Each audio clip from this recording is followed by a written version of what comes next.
15ই June, ঠিক রাত 12:30 নাগাদ। এখনও স্টলারটাকে ঠিক করা হলো, আর তারপর এদিকে আমি ওর জন্য কোকোমেলান চালিয়ে দিয়ে ওর জন্য তত্ত্বগুলোকে রেডি করছি। আসলে আমার বাড়ি হলো কলকাতাতে, সেখান থেকে তত্ত্বের ট্রেগুলোকে রেডি করে নিয়ে আসাটা ভীষণ চাপের বিষয়। গাড়িতে আনলে নষ্ট হয়ে যেতে পারে, এদিক ওদিক হয়ে যেতে পারে, তাই আমি একটু ইউনিক স্টাইলে তৈরি করছি। আর এগুলো সব কলকাতা থেকেই কিনে মা পাঠিয়ে দিয়েছে। আমি এগুলো নিজের পছন্দ মতো সুন্দর করে সাজিয়ে ফেললাম।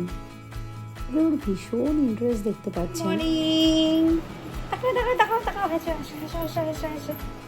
Good morning.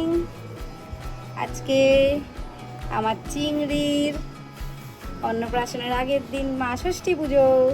অনেকগুলো দিনের অপেক্ষা, কেমন দেখতে দেখতে দিনগুলো পেরিয়ে গেল। এই কিছুদিন আগে আমার ডেলিভারি হলো, তার ব্লগ শেয়ার করলাম, আর এখন শেয়ার করব ওর অন্নপ্রাশনের আগের মা ষষ্ঠী পুজোর একটা ভিডিও। এদিকে বাইরেটা আগের দিনই সাজিয়ে ফেলেছে অনেকটাই, শুধুমাত্র ওই ফ্লাওয়ার দিয়ে ডেকোরেশন করাটা বাকি ছিল।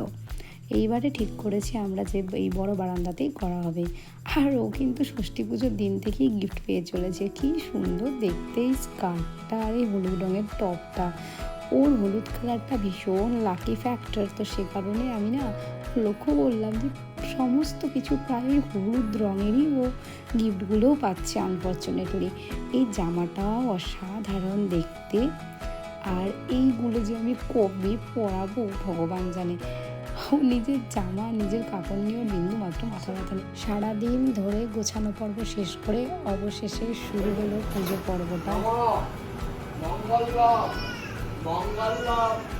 বরণ্যং বরদং শুভং নারায়ণং নমস্কৃত্যং সর্বাকর্ম কারয়ে নমঃ ভোদীপ তং মহাভাগ অন্ধকার প্রণাশক মম কার্য সুসিদ্ধত্বং অত্র তিষ্ঠ মহাসুখম কলৌতু মধ্যভাগেষু কক্ষ নিশায় প্রকৃতিতাম অস্মাৎ অগ্নি ভূতং সাক্ষী যথা কর্ম সূর্যাৎ বিধি নমস্তুভ্যং নম আত্মাত্মং ভোদীপ জ্যোতির্দীপ নমস্তুতে যথা কাজ সমাপ্তিপ শিব ভবতু নমঃ ভোদীপায় নমঃ নমঃ।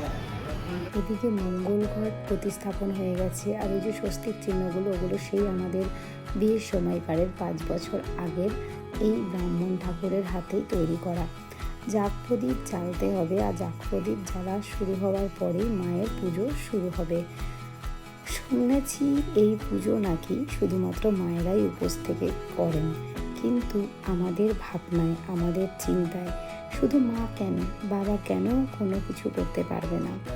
বাবারা নিশ্চয়ই পারবে, যদি সেই বাবা মন থেকে চায়, আর যদি সে কোনো কারণে প্রবলেমে না থাকেন। আমরা চেয়েছি সবসময় একসাথে ওর সমস্ত কাজগুলোকে করা, রিচুয়ালস থেকে শুরু করে সমস্ত কিছু। যাই হোক, তো এদিকে ও কিন্তু উপোস করেছিল আমার মতোই সারাটা দিন ধরে, শুধুমাত্র দুজন মিলে একসাথে আমরা ওর ব্রতটাকে পালন করব দেখে। তো আমরা সেটা করতে পেরেছি, শুধুমাত্র মা নয় বাবাও একসাথে। আর যে কোনো জায়গাতে শুধু বাবাকেই করতে হয়, সেখানেও আমরা চেষ্টা করব শুধু বাবা নয়, মাকেও পাশে রেখে। কারণ একটি সন্তানকে পৃথিবীতে আনা হয় অনেক রকম মানসিক প্রস্তুতি নিয়ে, মা বাবার অনেক রকম চিন্তা, অনেক আশা, অনেক ইচ্ছে, সমস্ত কিছু একসাথে করার পরই কিন্তু একটি সন্তান পৃথিবীতে আসে। যাই হোক, ও এখনও জেঠুর কোলে ভীষণ মজায় আছে, পুজো দেখছে, আলো জ্বলছে, সেগুলোকেই ও ভীষণভাবে উপভোগ করছে। দেখে চেষ্টা করবো একটু ভালো ড্রেস পরিয়ে দিতে। ওদিকে আমার মা, ঠিক তার পিছনে রয়েছে দিদি ভাই রিম্পি দিদি, আর ঠিক তার পিছনে রয়েছে আমার দিদিমা, মানে ওখানে আমার দিদিমা, আমার মা, তারপর আমি, তারপর আমার মেয়ে। 4টে জেনারেশন আজকে এই বাড়িতে। খুবই পাওনা হচ্ছে, জানতাম যে শুধু একটি গোপালই এখানে থাকবে, কারণ আমাকে বিয়েতে আমার সন্তানের উদ্দেশ্যে ভালো চিন্তায় একটি গোপাল আমাকে প্রেজেন্ট করা হয়েছিল। আমি জানতাম যে এটাই হয়তো পুজোতে বসবে, কিন্তু মা বাড়ি থেকে আরও 2জন গোপালকে নিয়ে এসছেন। এমনকি আমার জায়ের বাপের বাড়ি থেকে তার মা মানে জেঠিমা, সেও তার গোপালকে এবং আদ্দামাকে এখানে নিয়ে এসছেন। তো তাদের সকলের পুজোই একসাথে ওর এই অনুষ্ঠানে যে হবে আমি সত্যিই ভাবতে পারিনি। ভীষণ ভালো লাগছে একসাথে সমস্ত দেবতাকে পেয়ে যে আমার মেয়েকে আশীর্বাদ করবে। এগুলো সত্যি একটু এক্সট্রা বা উপরি পাওনাই বলুন সব কিছুর সাথে।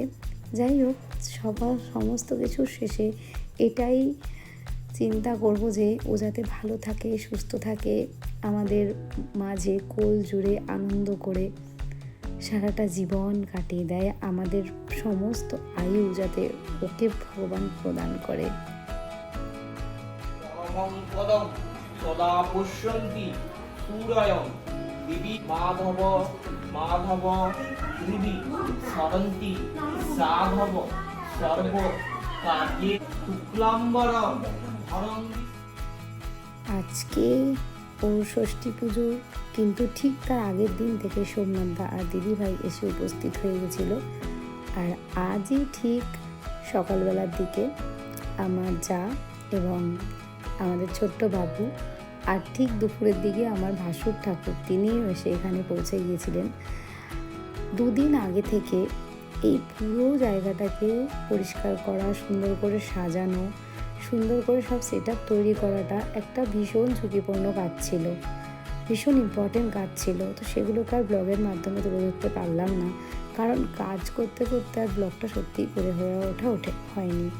কিন্তু এইটুকুনি যে করতে পেরেছি সেটা হচ্ছে আমার ক্যামেরার পিছনে যে রয়েছে সে হচ্ছে ওকে জাস্ট একবার শিখিয়ে দিয়েছি যে সুন্দর করে ভিডিওটা এইভাবে করে রাখো, তো সুন্দর করে ভিডিওটা করে দিচ্ছে। আর এখানে আমরা প্রচণ্ড মনোযোগ দিয়ে এখন মায়ের অঞ্জলিটা দিচ্ছি, তারপরেই শুরু হবে মায়ের আরতি।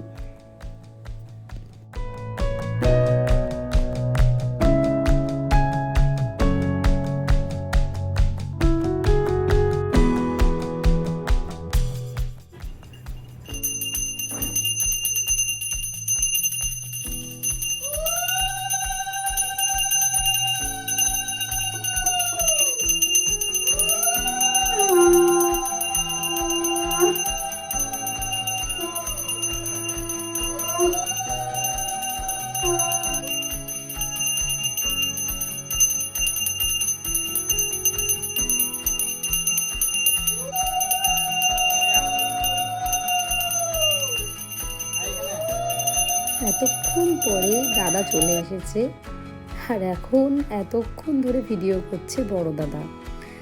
তো দাদা এখন বসে গেছে আরতি দেখতে। আর এই যে পঞ্চপ্রদীপটা, এই প্রদীপটা ভীষণ ভীষণ পছন্দের। আমি ঠিক জবে থেকে দেখেছি যে এই সুন্দর প্রদীপ দিয়ে বেনারসে আরতি করা হয়, কিন্তু সেখানে না আরও বড় বড় প্রদীপ থাকে। আর এই প্রদীপ গিফটে পাওয়া, যিনি দিয়েছেন তাকে অসংখ্য ধন্যবাদ। ভীষণ ভীষণ সুন্দর লাগছে। যাই হোক, এগুলো সবই আপনাদের ভালোবাসা আর ভগবানের আশীর্বাদ ছাড়া আর কিছুই নয়।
এমনি এটা আমার দোলনাকে একটু পছন্দ করে, ওকে আবার দোলানো হচ্ছে। এটা নাকি মা ষষ্ঠী ব্রতের একটা নিয়ম, কিন্তু জানি না কেন গামছার মধ্যে রেখে তোলাতে বললাম। আমি শুনেছি আঁচলে নাকি রেখে তোলাতে হয়। যাই হোক, গামছা হলেও সেটা দেখতে গামছা, কিন্তু সেটা যদি ভাবনা চিন্তা এটাকে আঁচল করে নেওয়া হয় তাহলে সেটা আঁচল। যাই হোক, 3বার করে ওকে এরকম উঠাবো, দৌড় দেবে। এনারা 3জনেই কিন্তু দিদা ঠাম্মা। ওর ঠাম্মা হচ্ছে যিনি মিডিলে আছেন, আর ও পাশে রয়েছে ওর দিদা, এ পাশেও রয়েছে ওর দিদা। তো এবারে দৌড় দেওয়া হয়ে গেছে, আর এদিকে আমি গিয়ে এখন ওকে কোলে তুলে নেব।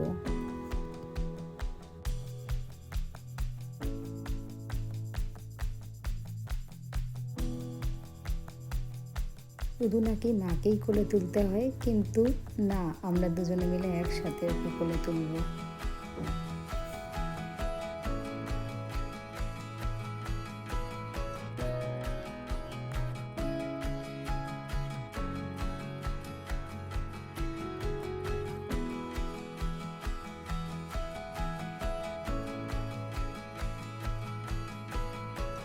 এদিকে ইনি বড় হয়ে গেছেন, একটুকু দোলায় চড়তে চাইছেন না, তাও একে জোর করা হচ্ছে।